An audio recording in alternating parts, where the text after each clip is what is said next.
Halo, assalamualaikum warahmatullahi wabarakatuh. Selamat malam buat teman-teman semuanya, khususnya yang selalu menantikan video-video terbaru atau updatean terbaru dari channel Solusi Utang. Ya, kali ini yang mau kita bahas ini cukup menarik. Ya, kenapa saya bilangin ini menarik banget? Ya, karena ini adalah hal-hal yang kayak mana ya? Sampai di sini ditulis di berita itu pinjol itu mengalami kerugian sampai 5 triliun gitu loh ya. Padahal ini data di akhir atau di bulan Desember kemarin tahun 2022. Tapi ini pasti data ini akan berdampak akan lebih besar lagi di tahun ini ya, mengingat lemahnya pengawasan dari otoritas jasa keuangan, habis itu tidak sampainya edukasi dari Asosiasi Fintech Pendanaan Indonesia terhadap masyarakat, bagaimana seharusnya tata cara dalam kita meminjam untuk kebutuhan mendesarkah ini atau untuk kebutuhan produktifkah. Jadi pengenalan untuk pinjaman online ini kurang dari asosiasi atau dari OJK sendiri, karena mereka hanya mengandalkan media-media mereka, seakan-akan masyarakat akan berpatok kepada media mereka dengan edukasi yang mereka berikan. Padahal sebaliknya, bahkan masih banyak masyarakat yang tidak tahu apa fungsi OJK, apa itu AFI atau AFI ya, biasa kita sebut dengan Asosiasi Fintech Pendanaan Indonesia. Itu masih banyak orang yang tidak tahu. Kita mau bahas ada 22 daftar pinjol yang cukup memprihatinkan, tingkat kerugian mereka melebihi dari 5%. Ya, ini kalau ditotalin seluruhnya dengan kerugian yang ada saat ini dari 102 pinjol legal yang telah berizin mencapai 5 triliun. Ya, kalau berdasarkan yang saya dengar dari berita kemarin itu, informasi juga kebetulan yang diwawancarai salah satu dari orang AFI juga ya, atau AFI, itu mereka menyebut tingkat kemacetan saat ini mencapai 2,5%. Ya, dengan dana yang telah disalurkan per 2022 kemarin itu mencapai 200 triliun. Ya, kali ini saya mau membahas 22 pinjol yang mengalami kerugian akhir Desember atau awal 2023 ini. Tapi sebelumnya seperti biasa, bagi teman-teman semuanya yang belum bergabung di dalam grup WhatsApp, silahkan tinggal klik tombol gabung yang ada di bawah nama channel. Ya, yang belum mensupport channel ini, silahkan. Oke, terima kasih ya buat teman-teman semuanya yang sudah mau mensupport dan mau bergabung juga di grup WhatsApp. OJK bocorkan nasib 22 pinjol yang punya kredit macet di atas 5%. Ya. Otoritas Jasa Keuangan OJK awal bulan lalu mengungkap ada 22 fintech alias pinjaman online pinjol yang tingkat wan prestasinya di atas 5%. Ya. Direktur Pengaturan Perizinan dan Pengawasan Fintech OJK Tris Yulianta menjelaskan bagi fintech dengan TWP 90 di atas 5%, OJK akan melakukan pemantauan khusus dan memanggil mereka. Ya, oke. Kita lakukan pemantauan khusus dengan pengecekan lebih cepat, yaitu 2 minggu. Kita lakukan pemanggilan dan meminta klarifikasi penyebabnya apa dan solusinya apa, kata Tris saat ditemukan pasca penutupan bulan Fintech Nasional 2022 di Jakarta Senin 12 Desember, Senin tanggal 12 bulan 12 ya, atau Desember. Oke. Di sini saya mau menyampaikan sedikit buat OJK ya. Direktur Pengaturan Perizinan Pengawasan Fintech OJK. Ya, OJK akan melakukan pemantauan khusus dan memanggil mereka. Saya melihat di sini seharusnya setelah OJK melakukan pemanggilan terhadap 22 fintech yang katanya merugi melebihi dari 5%. Setelah itu alangkah baiknya OJK juga melakukan survei ke lapangan terhadap masyarakat. Ya, karena sejauh ini OJK hanya melakukan pengawasan di tingkat pinjol saja, tapi tidak sampai ke tengah masyarakat. Ya, dan apa sih yang menjadi penyebab? OJK nggak usah membaca data-data yang ada lagi, tapi coba cari fakta. Apa yang menyebabkan sehingga masyarakat malas melakukan pembayaran, menjadikan kredit mereka macet, menjadikan kredit mereka telat? Apa yang menjadi penyebab? Ya, oke, kita ambil karena pandemi kemarin, hampir 3 tahun kita pandemi di Indonesia, ya. Oke, nggak ada masalah. Di luar dari pandemi ini pasti ada alasan lainnya. Ya, ini menjadi PR juga bagi OJK sebelum keadaan ini makin parah, karena kedepannya masyarakat akan lebih pintar, masyarakat akan lebih selektif lagi ke depannya, dan mereka hanya menginginkan dana mendesak. Begitu mereka tahu trik dan pinjol ini seperti apa, mereka akan berhenti membayar sampai di situ. Inilah menjadi PR dari OJK. Makanya dari kemarin saya sampaikan, OJK kapan menyurvei langsung ke lapangan. Ya, jangan ditunggu pinjol ini rugi dulu, pinjol ini hancur dulu, baru OJK memperbaiki hal itu. Ya, masyarakat juga membutuhkan kok dari segi pinjol-pinjol ini, tapi perbaiki mekanisme mereka. Penerapan bunga, oke, bunga diatur oleh OJK 0,4%. Denda bagaimana? Masih banyak denda yang dijalankan dengan 0,8 per hari.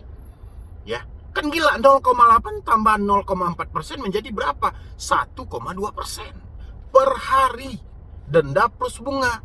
Ini perlu diperbaiki karena orang ini pinjamannya itu jangka pendek. Ya, ini belum lagi pemotongan dalam pencairan yang disebut dengan uang admin dan masih banyak lagi. Ya, makanya saya sarankan kepada OJK, setelah memanggil 22 pinjol yang mengalami kerugian lebih dari 5%, coba tinjau juga ke lapangan apa yang menjadi penyebab dasar sehingga orang telat bayar dan tidak mampu bayar, ya. Selanjutnya, para fintech itu akan diminta membuat rencana ke depannya, action plan, penyelesaian kredit macet selama 3 bulan. Bila dalam 3 bulan tak jalan, OJK akan melihat penyebab gagalnya action itu. Ketika action gagal karena ketidakmampuan plafon, maka OJK akan melakukan review action plan kembali. OJK mencatat secara keseluruhan industri fintech ada perbaikan TWP 90 di Oktober 2022 yang berada di level 2,9%. Padahal bulan sebelumnya sempat mencapai 3,7% dan termasuk tertinggi sepanjang 2022 ini. Tris berharap para pelaku usaha fintech dapat memperbaiki plafon indikator kredit macet mereka. Di 2021 OJK sudah pernah mencabut izin kegiatan usaha NPF sangat tinggi, dan plafon mengaku tidak mampu menyelesaikan tahun ini. Sudah ada beberapa plafon yang ditegur dan diminta membuat action plan pungkasnya. Oke.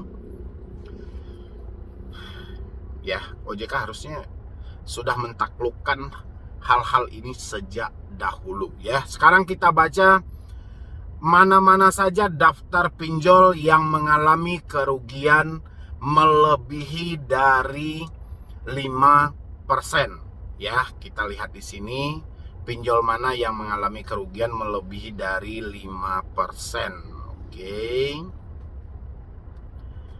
Kita lihat di sini Dana Mas masih aman, Investri cuman 3%, Amarta cuman 2% nggak sampai, ya. Dompet Kilat oke, aman, Bos aman, Toko Modalku mengalami kerugian mencapai 9, berapa ini? Cuman tersisa 90,31, pokoknya ada 9% mengalami kerugian. KTA Kilat mengalami kerugian 5%, ya. Kredit Pintar aman, Maukes aman. Pinmas juga mengalami kerugian hampir 10%. Oke, Klik ACC aman. Oke, aman ini. Akseleran juga, Amana ID tingkat keberhasilan juga mengalami 2,5%, ya, nggak begitu parah. Pinjam Go juga mencapai hampir 10% mengalami kerugian. Jadi 10% itu kalau dana yang mereka putarkan itu 1 miliar, kemungkinan mereka sudah mengalami kerugian mencapai 100 juta. Ya, bagaimana kalau 1 triliun? Ya, berarti hampir mencapai 1 M. Koin P2P mengalami kerugian 7%, ya. Habis itu mana lagi nih? Esta Capital Fintech aman, Mekar aman, ada kami aman, ada kami cuman tipis banget ya. Kredit Pro juga nggak sampai 1% lah paling ya. Habis itu Esta Capital Fintech 98,5,2 berarti 2%. Oh, Indodana juga hampir mencapai 5% ya, tapi masih di 4%-an Indodana ya. Habis itu Julo aman, pinjam Win-Win aman. Ini apa lagi nih? Oke. Alami, Awan Tunai, Dana Kini aman, Singa, Dana Merdeka, Esikes, wah 100%. Nggak ada mereka mengalami kerugian. Singa nggak mengalami kerugian, Dana Merdeka enggak, Esikes juga enggak, 100% aman gitu loh. Pinjam Yuk juga mengalami kerugian mencapai 8% ya. Pinplus aman, Uang Mi oke, pinjam duit, Dana Syariah oke aman. Cash Cepat juga mengalami 7% kerugian. Klik UMKM, pinjam gampang oke, cicil, lumbung dana. 360 Kredit cuman mengalami kerugian 2%. Dana Pala mengalami kerugian 4%. Kredinesia 4%. Fintech ya, fintechnya itu P-nya PP biasa gitu ya. Jadi 38,82. Wow, ini mencapai hampir 60% fintechnya gitu ya. Hampir 60% mengalami kerugiannya. Modal rakyat oke aman, Selusiku cuman 3% lah ya. Cairin juga mengalami kerugian 6%. Trust EQ juga mengalami kerugian sampai 19%. Wow, luar biasa ya. Oke, Investri aman, ada Pundi aman. Pokoknya yang viral aman semuanya. Ada Pundi, Esikes aman. Shopee Paylater juga oke. Modal nasional juga mengalami kerugian sampai 7%. Komunal cuma 2%. Restock.id aman. Tanifan juga mengalami kerugian hampir 70%. Pokoknya yang jelas 60% lebih ruginya. Ya berarti lebih dari setengah gitu ya. Ringan aman. Avantre juga mengalami kerugian ini 4%. Oke, 98, 99. Ivoji juga mengalami 4% kerugian. iGrow yang paling tinggi. iGrow juga mengalami kerugian sampai 17%. Indofund.id mengalami kerugian 5%. Danai.id oke. Lahan Sikam cuma 2%. Kaswa.id aman. Credifast juga mengalami kerugian. Ini punya Kredivo ya. Punya Kredivo juga mengalami kerugian 7%. Doiku, Aktivaku aman, Danain. Indosaku, Jembatan Emas mencapai 10%. Jembatan Emas, mana tahu ini pinjol yang pernah Anda pinjam ini. Gandeng Tangan aman, P2P Syariah. Danafik mengalami kerugian sampai 25% ya. Ada modal 6%. Terus apa lagi nih? Samir 80, Samir mencapai 20%. Pindaya 92%, berarti 8% Pindaya ya. Tapi Asetku sama Uatas aman. Asetku ini punya Aku Laku, Watas, Aman, sama kita kawan cicil. Oke. Itulah kurang lebih 22 pinjol yang rugi melebihi dari 5% ya. Ada juga yang merugi mencapai 50% gitu loh ya. Sebenarnya hal ini harusnya menjadi PR bagi OJK. Kenapa hal-hal ini bisa terjadi? Selain besarnya bunga yang diterapkan, selain pandemi yang dihadapkan oleh masyarakat juga dengan kelemahan dari keuangan mereka, ada juga beberapa hal yang mereka ini malas melakukan pembayaran, dan inilah PR OJK yang seharusnya ditemukan. Buat teman-teman semuanya, kira-kira di dalam sebanyak itu tadi, di pinjol mana Anda pengen